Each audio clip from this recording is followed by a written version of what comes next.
नमस्कार दोस्तों, आज हम बात करेंगे राजस्थान में प्रजामंडल आंदोलन। तो हम सबसे पहले बात करेंगे कि प्रजामंडल आंदोलन कहते किसे हैं। उत्तरदायी शासन लागू करवाने और उत्तरदायी शासन में जनता की भागीदारी सुनिश्चित करने के लिए जनता ने जो आंदोलन किया उसे ही क्या कहते हैं, प्रजामंडल आंदोलन कहते हैं। कैसे? जैसे हमारे यहाँ पे पहले अंग्रेजी शासन था, निरंकुश शासन था, तो वहाँ पर जनता प्रभावित थी, तो जनता ने उत्तरदायी शासन लागू करवाने की मांग की और वहाँ पर जनता को अपनी भागीदारी सुनिश्चित करने के लिए जो आंदोलन चलाया गया उसे ही प्रजामंडल आंदोलन कहते हैं। दिसंबर 1918 में दिल्ली के मारवाड़ी पुस्तकालय में राजपूताना मध्य भारत सभा की स्थापना होती है और जिसका उद्देश्य था कि कांग्रेस के सदस्य बनाना और उत्तरदायी शासन लागू करवाना।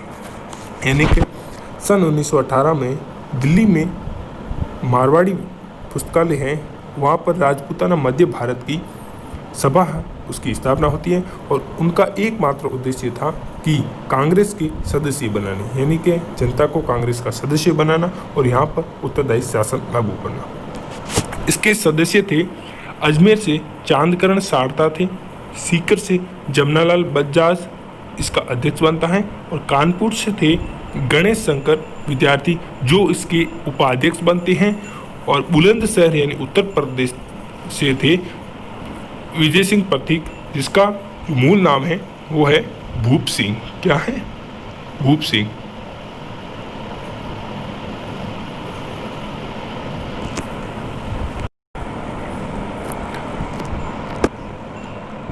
सन 1919 में वर्धा महाराष्ट्र में राजस्थान सेवा संघ की स्थापना होती है। ये राजस्थान सेवा संघ की स्थापना कहाँ होती है? 1919 में वर्धा महाराष्ट्र में होती है और इसका अध्यक्ष बनाया जाता है विजय सिंह पथिक को बनाया जाता है और इसके मंत्री बनाया जाता है राम नारायण चौधरी को। सन 1927 में अखिल भारतीय देसी राज्य लोक परिषद का अधिवेशन तथा इसकी स्थापना होती है और जिसका अध्यक्ष पंडित जवाहरलाल नेहरू को बनाया गया है। सन 1927 में मुंबई में अखिल भारतीय देसी राज्य लोक परिषद की अधिवेशन और स्थापना एक साथ ही होती है और जिसका अध्यक्ष पंडित जवाहरलाल नेहरू को बनाया गया। बाद में सन 1938 में हमीरपुरा कांग्रेस का अधिवेशन होता है जिसका अध्यक्षता सुभाष चंद्र बोस ने की थी और इस अधिवेशन में ही प्रजामंडल आंदोलन का प्रस्ताव पारित होता है। यानी कि सन 1938 में हरिपुरा कांग्रेस का अधिवेशन होता है और जिसका अध्यक्ष सुभाष चंद्र बोस को बनाया जाता है और इसी अधिवेशन में ही राजस्थान के प्रजामंडल आंदोलन का प्रस्ताव पारित होता है। तो ये क्वेश्चन पूछा जाता है ज़्यादातर एग्जाम में कि सन 1938 में हमीरपुरा कांग्रेस अधिवेशन में, या ऐसे पूछा जाता है कि राजस्थान के प्रजामंडल का प्रस्ताव कब पारित हुआ या किस अधिवेशन में पारित हुआ। फिर हम बात करते हैं, अब हम मेन मुद्दे पे आते हैं, प्रजामंडल आंदोलन। तो सबसे पहले हम जयपुर प्रजामंडल की बात करेंगे। किसकी? जयपुर प्रजामंडल की। जयपुर राज्य में सर्वप्रथम राजनीतिक चेतना की अलग अर्जुन लाल सेठी ने जगाई। यानी कि जनता में जो राजनीतिक चेतना थी, प्रजामंडल की राजनीतिक चेतना थी वो किसने जगाई? वो अर्जुन लाल सेठी ने जगाई और इसी कारण इन्हें राजस्थान जयपुर राज्य में जन जागृति का जनक कहते हैं। ये क्वेश्चन ज़्यादातर पूछा जाता है कि जन जागृति का जनक किसे कहते हैं, तो उसकी जगह उत्तर आता है अर्जुन लाल सेठी को। सन 1960 में अर्जुन लाल सेठी द्वारा जयपुर में जैन वर्धमान विद्यालय की स्थापना होती है और वास्तव में ये विद्यालय क्रांतिकारियों का प्रशिक्षण केंद्र था। यहाँ पर क्रांतिकारियों को प्रशिक्षण यानी यहाँ पे शिक्षा दी जाती थी।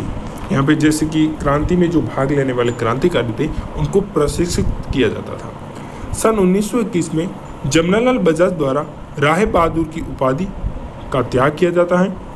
सन 1927 में जमनालाल बजाज द्वारा जयपुर में चरखा संघ की स्थापना होती है। ये मोस्ट है। कहाँ? सन 1927 में जमनालाल बजाज द्वारा जयपुर में चरखा संघ की स्थापना होती है।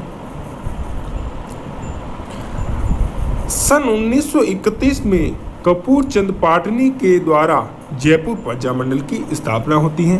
तो ये और ही महत्वपूर्ण है कि सन 1931 में कपूर चंद पाटनी के द्वारा जयपुर प्रजामंडल की स्थापना होती है, यानी कि जयपुर प्रजामंडल की स्थापना का श्रेय कपूर चंद पाटनी को दिया जाता है।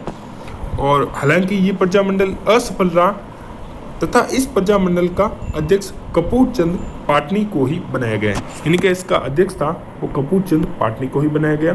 बाद में 1936 में जयपुर प्रजामंडल की पुनः स्थापना होती है। 1931 में प्रजामंडल को गैर, यानी कि वहाँ पर सरकार तक, अंग्रेजी सरकार तक ये सूचना पहुँचती है कि यहाँ पर प्रजामंडल आंदोलन चलाई जा रही है। तो उसी समय जयपुर प्रजामंडल को प्रतिबंधित घोषित किया गया, यानी गैर कानूनी घोषित किया गया। सन 1936 में जनता की मांग पर इस प्रजामंडल को पुनः स्थापित किया जाता है और इसके अध्यक्ष चिरंजी लाल मिश्र को बनाया जाता है। और सन 1938 में जयपुर प्रजामंडल का अध्यक्ष बनाया गया और सन 1940 में इसका अध्यक्ष बनाया गया हीरालाल शास्त्री को। सन 1942 में जयपुर के पीएम मिर्जा इस्माइल खां तथा हीरालाल शास्त्री के मध्य जेंटलमैन एग्रीमेंट होता है। इनके ये बहुत महत्वपूर्ण है कि जेंटलमैन एग्रीमेंट यहाँ ज़्यादातर एग्जाम में पूछा जाता है। इस एग्रीमेंट की कुछ शर्तें थी जो हम बात करते हैं कि जयपुर की सरकार युद्ध में अंग्रेजों का साथ नहीं देगी, यानी कि इस समझौता हुआ था इस्माइल खां तथा हीरालाल शास्त्री के मध्य। तो बोला गया कि जयपुर की सरकार है वो युद्ध में अंग्रेजों का अब साथ नहीं देगी। दूसरी बात है कि प्रजामंडल अपने अधिकारियों के लिए शांतिपूर्ण आंदोलन कर सकता है। जो प्रजामंडल है अपने अधिकारियों के लिए शांतिपूर्ण आंदोलन कर सकता है। जयपुर प्रजामंडल भारत छोड़ो आंदोलन में भाग नहीं लेगा, यानी कि जो 1942 में महात्मा गांधी के द्वारा जो चलाया जा रहा था जो भारत छोड़ो आंदोलन, तो उसमें प्रजामंडल के जो सदस्य हैं वो भाग नहीं लेंगे। जयपुर प्रजामंडल एक वर्ग जिसमें बाबा हरिश्चंद्र, रामकरण जोशी, हंस राय, दौलतमंद भंडारी आदि शामिल थे। तो उन्होंने 1942 में एक नए संगठन या आज़ाद मोर्चा का गठन किया। तो ये क्वेश्चन ज़्यादातर पूछा जाता है कि राजस्थान में आज़ाद मोर्चा का गठन कब हुआ या इसका संबंध किससे है। तो इसका संबंध तो है किससे? भारत छोड़ो आंदोलन से है और इसका जो गठन हुआ था वो हुआ था 1942 में। ठीक है, तो आज़ाद मोर्चा भारत छोड़ो आंदोलन में भाग लेता है। सन 1945 में पंडित नेहरू के प्रयासों से ये प्रजामंडल जयपुर प्रजामंडल में मिल जाता है। कौन? ये आज़ाद जो मोर्चा है वो जयपुर प्रजामंडल में मिल जाता है। सन 1946 में देवी शंकर तिवारी को मंत्री बनाया जाता है और सन 1946 ईस्वी में ही जयपुर प्रजामंडल अखिल भारतीय लोक परिषद का अंग बन गया। अब जयपुर प्रजामंडल जयपुर जिला कांग्रेस के नाम से जाना जाने लगा। तो दोस्तों, यहाँ पर आज जयपुर प्रजामंडल की बात पूर्ण हुई है और अगले वीडियो में हम बढ़ेंगे मारवाड़ प्रजामंडल। तो ये वीडियो आपको अच्छा लगे तो लाइक करना और शेयर भी करना और कमेंट करके बताना, जो भी इम्प्रूवमेंट है वो कमेंट करके बता देना, मैं करूँगा। ये मेरा फर्स्ट वीडियो है, वो प्रयास जारी है, धीरे धीरे आपके और भी वीडियो आएंगे। तो आप चैनल को सब्सक्राइब करना और बेल आइकन को ज़रूर दबाना।